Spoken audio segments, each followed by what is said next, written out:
দশক ১০০ বছরের উপর আমার নানা নানির বয়স। আলহামদুলিল্লাহ তারা বেঁচে আছেন, সুস্থ আছেন, ফুরফুরে আছেন। তারা সবাই তাদের জন্য দোয়া করবেন। আসলে তাদের মতো বয়স কিন্তু আমরাও পাবো না। সব নানীদের পুকুর থেকে মাছ ধরা হচ্ছে। দেখুন মামাতো ভাই জাল ফেলে মাছ ধরতেছে আমাদের জন্য। একদম পুকুরের টাটকা মাছ, কোনো ধরনের ফরমালিন ভেজাল ছাড়াই কিন্তু তরতাজা এই মাছগুলো খাওয়া যায়। খুবই স্বাস্থ্যসম্মত সব কিছু। এই জন্যই কিন্তু তারা ভালো আছেন এবং সুস্থ আছেন, বেঁচে আছেন। আর আমরা যা খাই সবই কিন্তু ফরমালিন। আর তাদের চাইতে বেশি বুড়ো কিন্তু আমরা হয়ে গেছি। যার কারণে বললাম আল্লাহ পাক তাদেরকে যতটুকু হায়াত দিয়েছেন আমরা তা পাবো না, কারণ তাদের চাইতে বেশি বুড়ো তো আমরাই হয়ে গেছি। এই তো মাছ তো দেখলেন, আবারও জাল ফেললো। এখন এই তো জালটাকে টেনে টেনে হচ্ছে উঠাইতেছে। আবারও মাছ আসছে, এবার একটু কম আসছে। ওইবার হচ্ছে ৪-৫টা আসছে, এবার হয়তো বা ৩টা-৪টা আসছে। আর গুঁড়া মাছ তো আছে, ওগুলো আবার ফেলে দেয় ছোট মাছগুলো।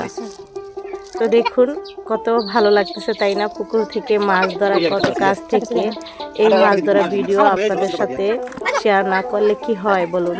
এই তো আপনাদের ভাইয়াও গোসল করতেছে। আর আমার নানাকে বললাম যে আমার নানার বয়স ১০০ বছরের উপরে। নানা দেখুন কিভাবে আল্লাহর রহমতে এখনো ফুরফুরে সুস্থ নদীর পাড়ে যে সে গোসল করতেছে। এই যে দেখুন অজু করতেছে, এখন গোসল করবে। তো আপনারা সবাই কিন্তু তার জন্য দোয়া করবেন যেন সে সুস্থ থাকে, যতদিন বেঁচে থাকে, ভালো থাকে। আর দেখুন এই সিজনে কাঁঠাল দেখা এটা কিন্তু ভাগ্যের ব্যাপার। আসলে এটাকে কি ১২ মাসের কাঁঠাল বলে, মানে সবসময় পাওয়া যায়, কিন্তু কাঁঠালের সিজন না।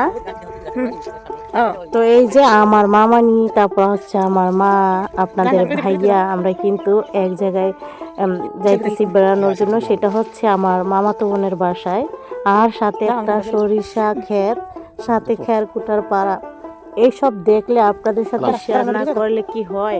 তো দেখুন সরিষা ক্ষেতে যে আপনার ভাইয়া আমি পিক তুললাম, ভিডিও করলাম। আর এই যে দেখুন গ্রামের মানুষরা কলসি কাকে নিয়ে পানি খাওয়াইতেছে। হাঁস মুরগি, দেখুন মোরগের বাচ্চা, ৪-৫টা, রাস্তার দুই পাশে গাছপালা, খেরকুটা, তারপর হচ্ছে ভ্যান গাড়ি দিয়ে মানুষ চলাফেরা, এবং হচ্ছে গরু, হাঁস মুরগি, ছাগল।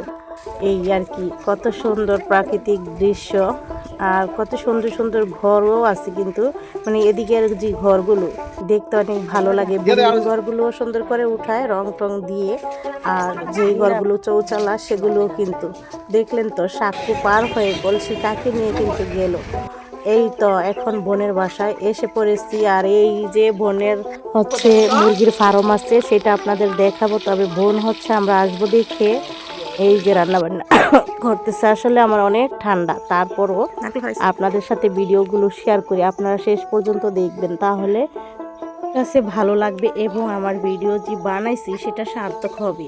দেখুন আপনারা দেখতে থাকলে ভালো লাগবে। বোন হচ্ছে নারকল গাছ থেকে এক ছড়া নারকল হচ্ছে পাড়াইছে, আমরা যাব তো আমাদের জন্য। দেখুন এখন সে কাটতে লাগছিল, তো আপনার ভাইয়া বললো না তুমি এত পরিশ্রম করতেছো, আমরা এই কেটে খেয়ে নেব। তো এখন এই ডাবের পানিগুলো বের করা হইতেছে। সেটাও খাবো অবশ্য।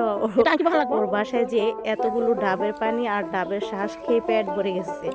এখন তো রান্না বান্নাও করেছে। তো দেখুন এই যে নারকেলগুলো এতটা মিষ্টি ছিল, আমরা যে শহরে কেনাকাটা করে খাই সেগুলো নুনতা আর হচ্ছে পানসা থাকে, আর এতটা মিষ্টি আর খেতে এত ভালো লাগছে। খেতে খেতে ওই যে বললাম পেটই ভরে গেছে। তো তার বাসা থেকে এখন যাব তার খালার বাসায়, মানে মামানির যে বোন, বড় বোন, তার বাসা কাছেই আর কি।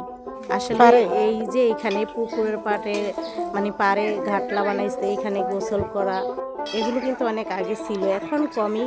তারপরও তাদের বাসায় কিন্তু ভিতরে কল আছে, মানে মোটর আছে, সেরকমভাবে তাই সে করে না, ওইখানে করে সে আরাম পায়। আর এই যে দেখুন গোসল করার পর এখানে কাপড় মেলে দিচ্ছে। ছাগল, গরু, গাছপালা, হাঁস মুরগি সব নিয়ে এত সুন্দর ভিডিও, আর ভালো লাগে তাই না? এই তো এখন বোন আবার খাবার টাবার বেড়ে আমাদেরকে খেতে দিল যে খাওয়া দাওয়া করে ফেলেন। পাশের বাসায় ছিল আর কি, দুই বাড়ি ওই পাশে খাওয়ার বাসা। এখন ওর বাসায় এসে খাওয়া দাওয়া করলাম। আর ওর হচ্ছে 2টা ফার্মের মানে ফার্ম, মুরগির ফার্ম। তো এখন ঘরের ভিতর দিয়ে আমি ঢুকলাম খাওয়া দাওয়া শেষ করে, ঢুকে আপনাদের সাথে শেয়ার করতেছি। আমার বোন হচ্ছে এই যে মুরগির ফার্ম, মুরগিগুলো দেখাশোনা করে কীভাবে পালে। তো দেখুন শীতের দিন তো এক জায়গায় যে বসে থাকে সবগুলো। আর ওই পাশে আরেকটা এর চাইতে বড় ফার্ম আছে, সেটা দেখাবো। আপনারা কত ভালো লাগতেছে তাই না? তো এখন আমি হচ্ছে চলে যাব ওই পাশের ফার্মে, কারণ এটা দেখা হয়েছে। এখন আসলাম এই যে বড়টাতে, এটা অনেক বড়, দেখতেই পাচ্ছেন অনেক বড়। এখন দেখুন এই মাথা থেকে আমি সেই মাথায় যাব, অনেক বড়। আর মোরগগুলো হচ্ছে দুই পাশে যে বসে থাকে, এক এক জায়গায় ঘুরে থাকতেছে। শীতকাল তো এই জন্য এগুলো যদি ছড়ানো থাকতো তাহলে পুরোটা ভরা দেখা যেত আর কি, আর দেখতেও ভালো লাগতো। যাই হোক, এখন আমার ভাইকে বললাম যে তুমি হাঁটো, তাহলে এগুলি এলোমেলো হইব। তো এই যে দেখুন কত সুন্দর, তাই না? আসলে গ্রামে না আসলে এই সুন্দর ভিডিও আপনাদের সাথে শেয়ার করতে পারতাম না। ভিডিওগুলো আপনাদের কাছে কেমন লাগলো কমেন্ট করে অবশ্যই জানাবেন। আমার চ্যানেলটিকে সাবস্ক্রাইব করে নেই, প্লিজ আমার চ্যানেলটিকে সাবস্ক্রাইব করে দিবেন। যারা অলরেডি করে দিয়েছেন তাদেরকে অসংখ্য ধন্যবাদ। আবারও গ্রামের নতুন নতুন ভিডিও আপনাদের মাঝে নিয়ে আসবো। আপনারা আপনাদের মূল্যবান মন্তব্য কমেন্টের মাধ্যমে জানাবেন। এই তো এই বাসায় এখন আবার চলে আসলাম, এটা মামানির আরেক ভাইয়ের বাসা। তো এই বাসায় আসার পর আমরা বসলাম। এরপর হচ্ছে আমাদেরকে খাওয়া দাওয়া করানোর জন্য ফল টল কেটে দিল, কথাবার্তা আমরা বললাম। যাই হোক, তারপর বাসায় তো চলে আসছি। বাসায় চলে আসার পরে যে পিঠা দিল, মামানি আয়সা দেখে মামাতো ভাইয়ের বউরা পিঠা বানায় রাখছে, তো পিঠা দিল।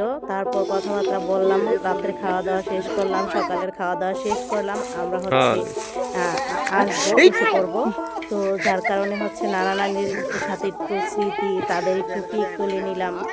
কারণ তারা বয়স হয়েছে, জানি না তাদেরকে আল্লাহ পাক আর কতদিন বাঁচিয়ে রাখবে, যেন আল্লাহ তাদেরকে নেক হায়াত দান করেন, ভালো রাখেন, সুস্থ রাখেন। ঠিক কেমন লাগলো অবশ্যই জানাবেন। সবাই ভালো থাকবেন।